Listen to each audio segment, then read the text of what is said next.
కేవలము చెంచుల కోసమే ఈ ప్రోగ్రాం పెట్టడం జరిగింది. ఇది కేవలం చెంచుల కోసమే.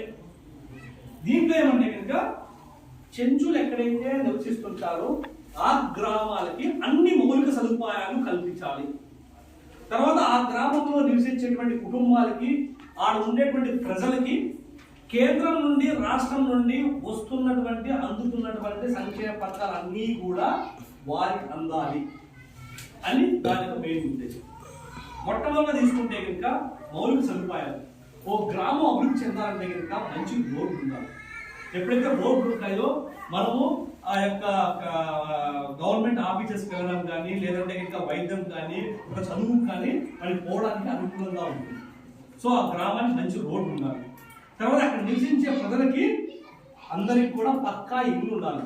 గుడిసెలు కాకోకుండా మంచి పక్కా ఇల్లు ఉండాలి. ఆ ప్రతి ఒక్క ఇంటికి కూడా మంచినీటి సౌకర్యం ఉండాలి. తర్వాత ఆ ఇంటి ప్రతి ఒక్క ఇంటికి కూడా మనకి కంపల్సరీ కరెంట్ కనెక్షన్ ఉండాలి. ఆ ఊర్లో